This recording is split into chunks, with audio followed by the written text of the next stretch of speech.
orang Papua turun aksi di mana-mana, termasuk solidaritas Indonesia yang lain, itu menantang, melawan rasisme. Ini kok aneh.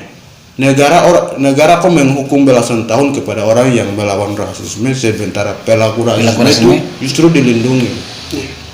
Ini kan jatuhnya seperti itu. Makanya sekarang itu orang-orang Papua lagi marah sekali, marah besar terhadap negara ini dengan cara kampanye di mana-mana.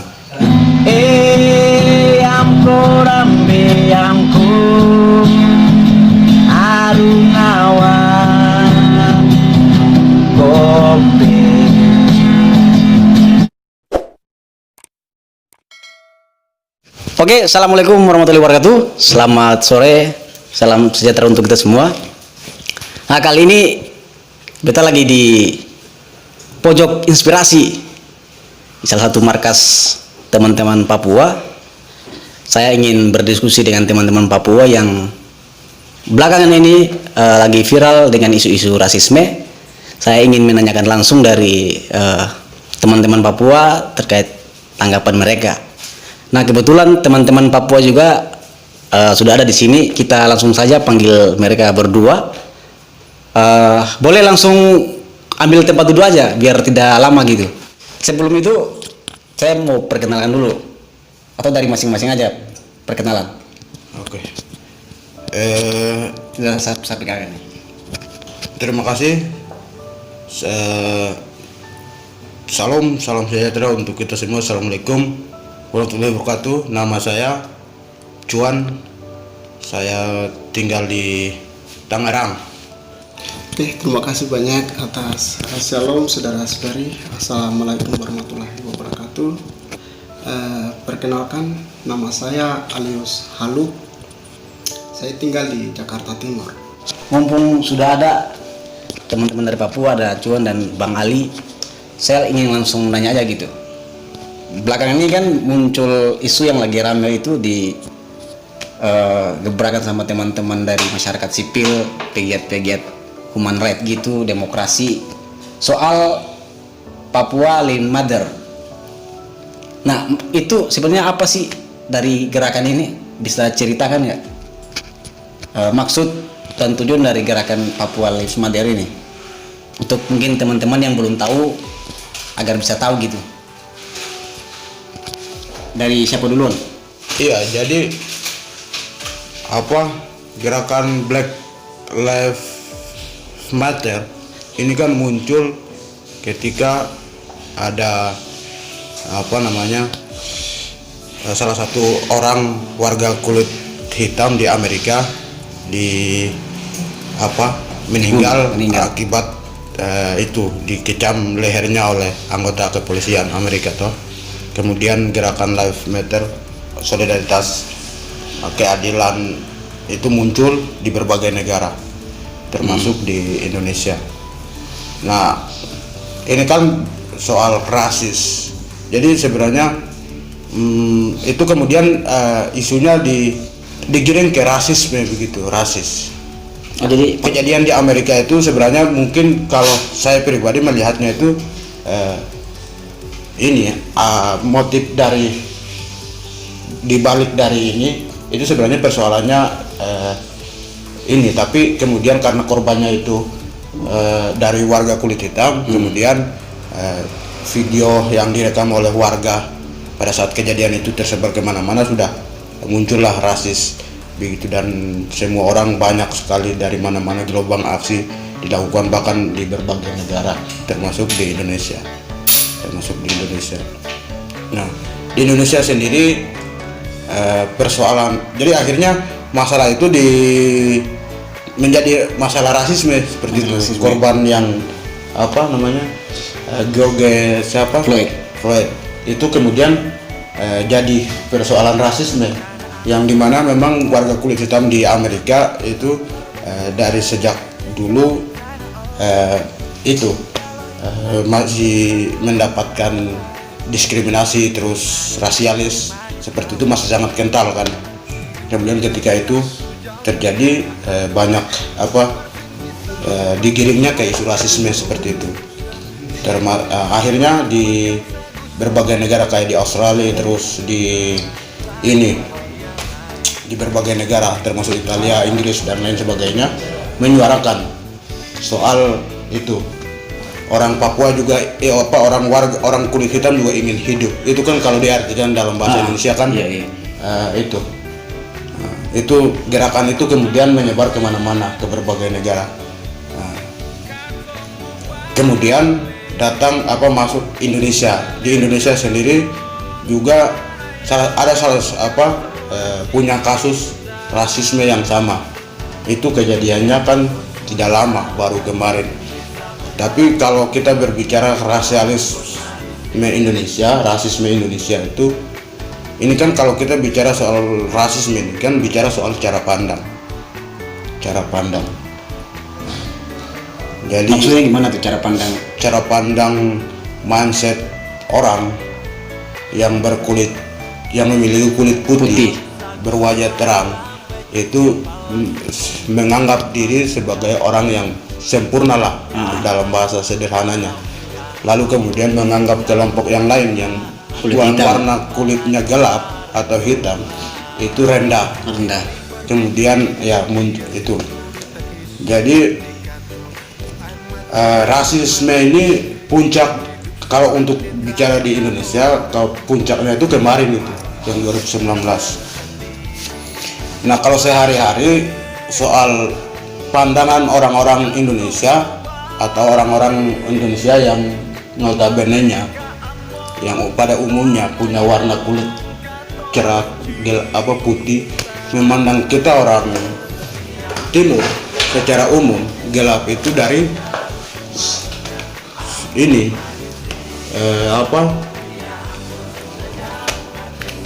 seperti itu.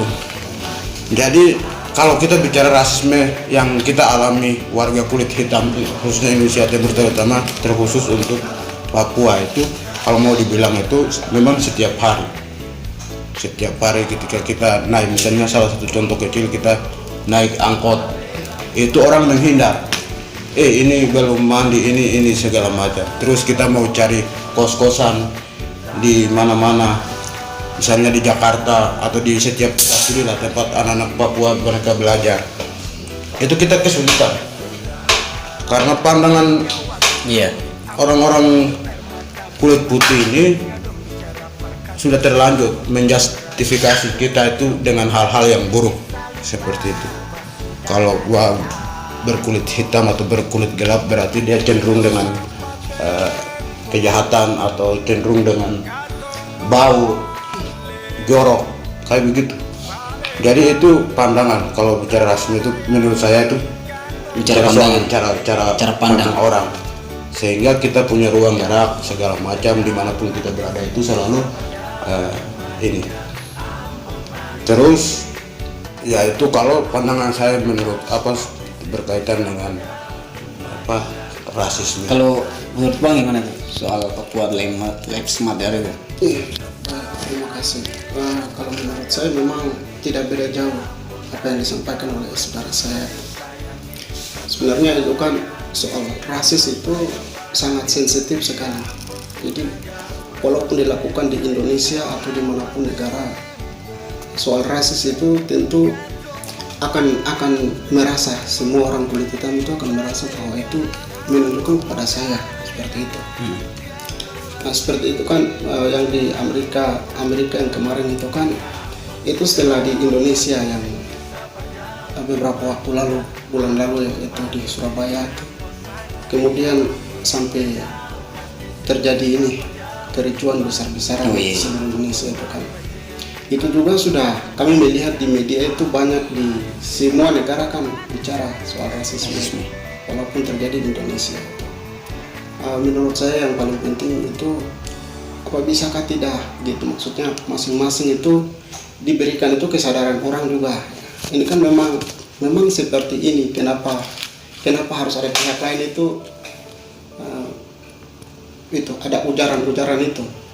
Tentu mungkin ada dari pihak orang tua atau mungkin dalam pendidikan itu tidak pernah diberikan soal ini. Soal kalau di dunia itu ada soal rasis ini kan, ada maksudnya manusia itu ada kulit putih, kulit hitam. itunya itu perlu diberikan maksudnya. Jadi jangan dianggap kalau anak kecil itu pasti mereka akan tangkap langsung itu. Orang dewasa saja sudah mengungkapkan kata kotor terhadap sesama kan. Jadi apalagi anak kecil tangkap langsung, di mana ada orang Papua yang lewat atau kulit hitam siapa yang lewat itu tentu mereka akan bilang, "Weh, monyet." Kan tangkap langsung kan. Nah, jadi itu juga bisa memicu masalah nanti kan. Walaupun anak kecil tidak tahu apa-apa, tapi kok orang tuanya kenapa tidak diberikan ini pendidikan yang baik semacam itu. Jadi soal itu memang itu memang kami juga rasakan itu. Memang saudara tadi sampaikan itu memang benar, karena itu akumulasi dari semua yang memang ada begitu. Kita berada dimanapun, di mall saja itu, walaupun kita tuh pakai pakaian rapi, sudah pakai parfum, tapi hanya dilihat karena kulit hitam selalu tutup hidung dan buang muka tiba-tiba, itu membuat kita macam tidak percaya diri dan memang tidak nyaman juga. Seolah menyindir tapi halus gitu. Iya, halus. Iya. Tapi itu kita memang tidak nyaman dengan itu tuh. Jadi kemarin menjadi masalah besar itu hanya sebenarnya itu menunjukkan amarahnya itu. Kok kita manusia kenapa dibilang binatang? Ya. Itu yang semua orang itu sampai marah itu. Tidak hanya di Jakarta tapi seluruh Indonesia, Papua juga sampai itu. Nah, lalu ada juga soal yang penahanan Tapol ya. Ada berapa orang sih? 7 orang. Nah, itu apakah itu asal mulanya dari yang kasus Surabaya atau itu bisa diceritakan nggak sampai ditangkap itu? Dan ditahan itu juga bukan di Jakarta kan, tapi di Kalimantan ya. Itu bisa diceritakan nggak, Bang? Iya, kalau mungkin saya dulu ya. Iya. Itu memang akibat dari itu. Akibat dari yang pecah di Surabaya. Itu.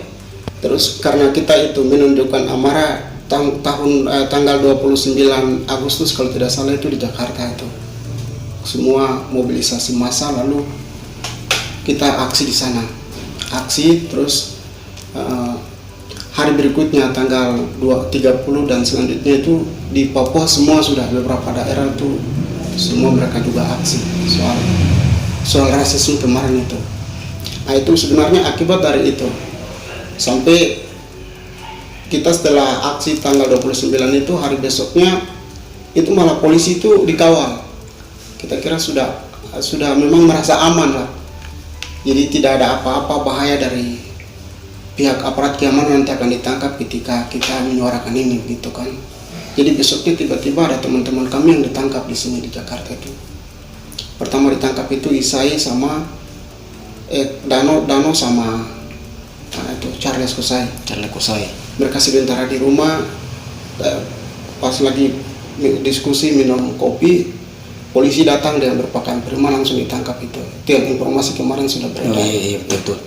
Itu kemudian teman-teman yang di sana itu sebenarnya itu mereka tidak melakukan apa-apa sebenarnya itu. Orang yang menjadi koordinator lapangan, koordinator aksi itu orang lain. Terus yang ditangkap Tuyul Tapol ini kan mereka tuh yang tidak ambil bagian di dalam itu. Oh, tidak ambil bagian itu sebenarnya. Tapi mungkin tidak tahu langsung ditangkap, mereka itu yang ditangkap.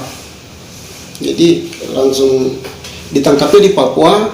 Ditangkapnya di Papua. Di Papua, tapi itu yang menjadi heran satu hal, maksudnya itu kan kalau sesuai aturan itu wilayah dia lakukan suatu peristiwa atau tindak pidananya itu di mana ya diadili di sana. Kenapa harus dibawa ke daerah lain? Itu kan sudah menurut saya itu sudah janggal, itu sudah salah begitu kan. Menurut banyak melalui diskusi orang-orang hebat yang ahli hukum itu kan menyebut seperti itu kan. Jadi kita juga kenal orang masyarakat awam hukum juga kan sudah tahu semua. Kita kenapa bisa lakukan hal itu gitu kan. Dan sebenarnya mereka itu korban ketidakadilan. Ada menurut kami orang Papua itu sangat tidak adil sekali itu, yang pelaku rasisme itu yang di Surabaya itu kok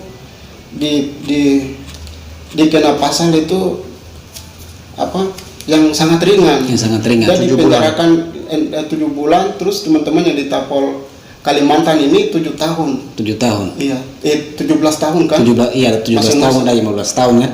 Kapok Tar itu sudah 17 tahun, terus Stephen Agus Kosai 15 tahun, lalu Ketua BEM USTJ dengan Ketua BEM Uncen itu masing-masing 10 tahun, yang mahasiswanya 5 tahun itu. Maksudnya juga ada kebingungan sedikit, apa pasal makar itu memang diatur seperti itu, apa beda-beda. Jadi yang pelaku itu 7 bulan aja. Iya. Sementara yang korban ini Iya. Yang korban kan lebih itu. Belasan hukum tahun. Indonesia memang rasis. Itu yang ada merasa tidak adil, dan orang Papua tidak bisa diam sampai sekarang itu terus menyuarakan itu. Menurut Bung Cuan gimana soal itu? Melihat hukum Indonesia yang rasisme itu loh. Iya, jadi buruknya negara ini dalam menyelesaikan persoalan seperti ini, mereka itu tindakan yang diambil itu bukan pada objeknya, tapi subjeknya atau iniannya, dampaknya. Akar persoalannya tidak diselesaikan, tidak ada upaya penyelesaiannya itu ke akar persoalannya, tapi dampaknya. Nah, jadi kejadian kerusuhan di Papua itu terjadi dampaknya karena itu cara penanganan pemerintah ini salah. Karena kan sudah jelas tadi sudah disampaikan. Kalau seandainya waktu itu negara ini kalau sudah menyadari ini akan berdampak yang sangat luar biasa, itu mereka itu bisa yang aktor dari rasisme yang ditangkap kemudian dihukum cuma hanya 6 bulan ke 7 bulan itu akan melukai orang Papua. Kalau negara menyadari itu pasti ini, karena sebenarnya itu ketika itu memang kedaulatan negara ini hampir tergoyang akibat ulah Tri Susanti dengan itu. Tri Susanti dengan orang satu siapa itu. Jadi akibat dari ulahnya mereka itu, kemudian oknum aparat keamanan sendiri lagi salah satunya menjadi pelaku yang mengeluarkan kata-kata rasisme terhadap mahasiswa Papua di asrama. Itu juga tidak tahu proses hukumnya dia itu diperlakukan seperti apa, dijatuhkan hukumannya seperti apa.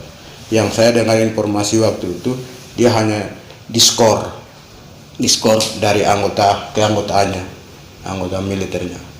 Itu dia kan disidang dalam mahkamah militer.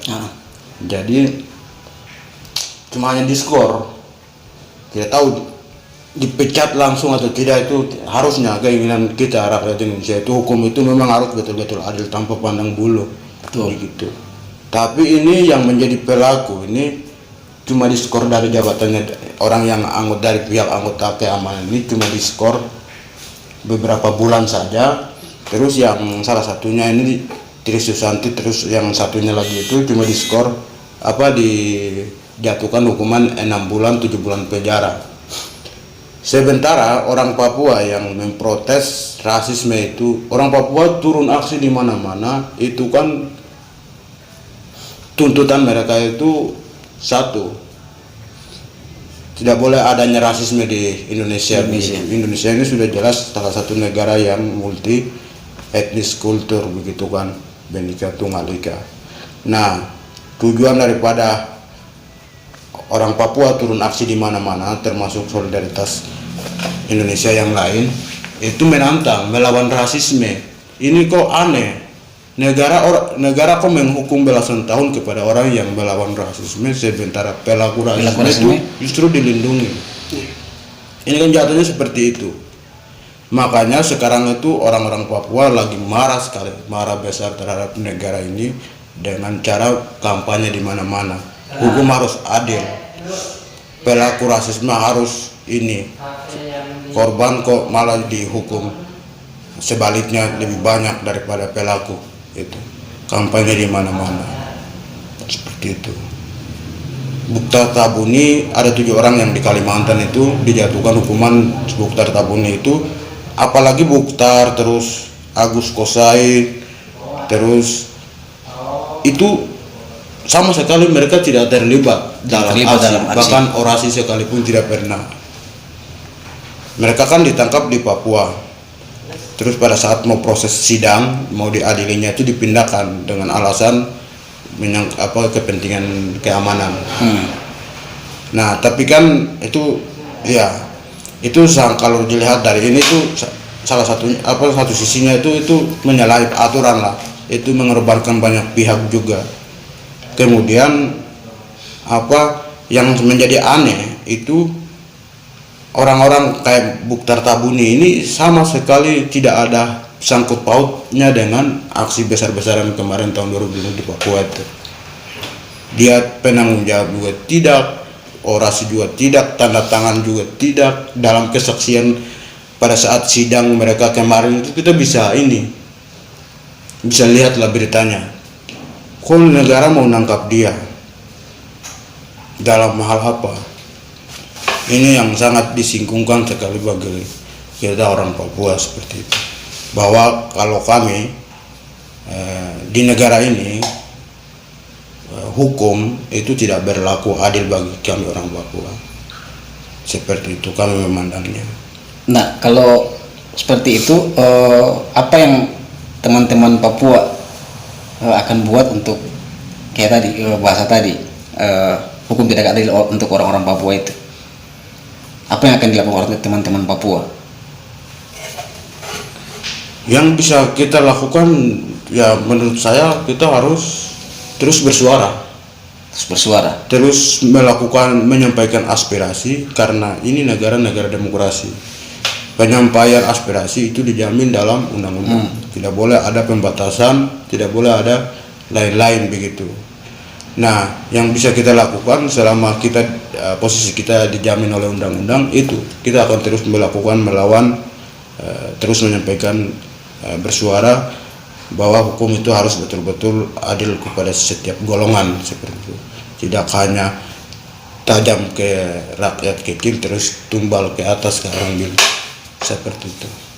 Nah, kasus yang di penangkapan yang teman-teman 7 Tapol itu kan adalah bagian dari potret hukum yang tidak adil nih. Nah, betul. Yang sudah dilakukan apa saja untuk jadi teman-teman Papua kan itu tidak adil nih. Korban rasisme tapi diponis sampai belasan tahun penjara, tapi yang yang pelaku itu cuma 7 bulan. Apa yang akan dilakukan nanti untuk teman-teman Tapol ini? Itu saat ini kan besok ini kalau yang penangkapan yang penjara yang di Jakarta itu semua sudah bebas beberapa waktu lalu kan. Iya.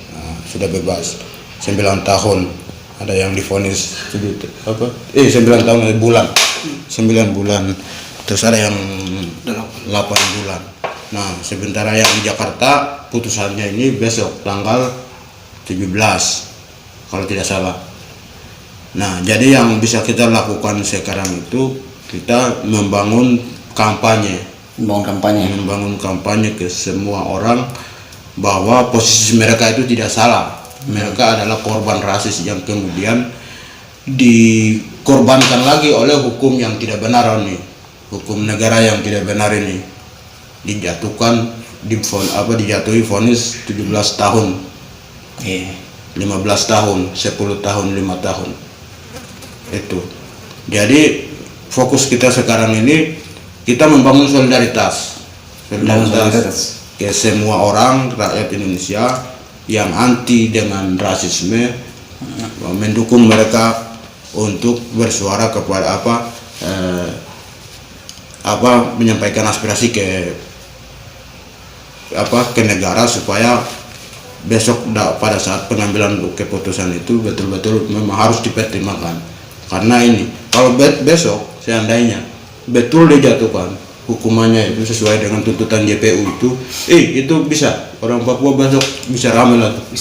Bisa ramai lagi di Papua, bisa jilid 3 kah, jilid 2 kah.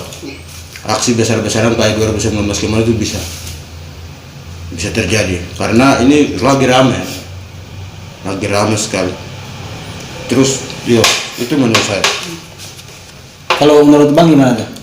Iya, kalau menurut saya memang seperti yang tadi disampaikan, selama tidak ada keadilan soal hukum itu bagikan orang Papua, walaupun tidak ada ruang gerak untuk kita menyuarakan, untuk menyampaikan aspirasi, tetap kami akan terus menyuarakan gitu. Karena itu memang kami kan merasakan ketidaknyamanan itu kan, keamanan itu. Jadi tentu orang Papua tidak akan pernah diam, mahasiswa dan semua masyarakat Papua itu mereka memang sedang melihat ke-7 tapal Papua yang di Kalimantan itu akan dibebaskan kah tidak. Kalau tidak dibebaskan, saya sudah lihat itu di statement mereka di media sosial kan, di FB, mengatakan nanti kita akan mobilisasi besar-besar kalau memang divonis mereka itu benar-benar ditahan gitu. Itu yang sementara saya lihat seperti itu. Jadi kalau memang itu dibebaskan mungkin ya biasa-biasa saja, tidak akan terjadi apa-apa, tidak ada keramaian lagi nanti.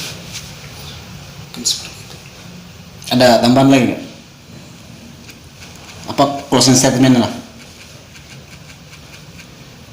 Ya, closing statement dari kami, dari saya pribadi, kita mengajak semua solidaritas kawan-kawan Indonesia, rakyat Indonesia untuk kita melawan rasisme ini dan mendesak ke pemerintah untuk supaya betul-betul mempertimbangkan dalam pengambilan keputusan terhadap tapal Papua yang hari ini besok akan diproses di Kalimantan. Itu saja. Dari saya yang sama, kami berharap memang solidaritas itu teman-teman yang berhati besar, maksudnya mereka juga tidak ingin negara ini tidak aman, yang selalu dampingi sama orang-orang yang selalu diujar atau dibilang salah, itu tetap kami berharap teman-teman punya perjuangan, teman-teman punya semua untuk memperjuangkan soal kita ini kan memang sudah dari dulu ya dibilang kami adalah Indonesia juga gitu. Iya. Kenapa kemudian kalau memang dibilang kami Indonesia, kenapa terus orang Papua itu tidak punya ruang? Orang Papua itu tidak pernah diberikan kesempatan yang baik di Republik ini. Itu memang selain apa yang dituntut teman-teman itu satu hal di situ. Kita memang dibilang Indonesia tapi tidak punya ruang, tidak punya tempat untuk karir, tidak punya tempat untuk kita bisa bekerja gitu. Itu memang satu dasar. Jadi kami berharap sekali lagi kepada teman-teman solidaritas untuk menyuarakan ke atas ketidakadilan, atas kemarahan orang Papua itu bagaimana supaya bisa kemudian negara bisa memikirkan apa yang diminta oleh orang Papua itu bisa dipikirkan kemudian seperti itu. Terima kasih. Oke, mungkin seperti itu loh ya diskusi dari kita orang, bahwa di negara yang katanya negara hukum ini, tapi dalam faktanya hukumnya benar-benar pincang dan sangat memihak. Apalagi bicara hukum, bicara teman-teman dari Papua juga sangat menjadi korban gitu dari proses penegakan hukum di Indonesia. Nah, untuk teman-teman jangan pernah untuk lelah terus melakukan solidaritas untuk membantu teman-teman Papua memperjuangkan aspirasinya untuk kita bisa hidup lebih damai. Oke, dari beta Sabri Lorima, Cuan Alius, dari kita orang, salam, assalamualaikum warahmatullahi wabarakatuh. Mena, Fo. Naik. Ya. Oke, terima kasih.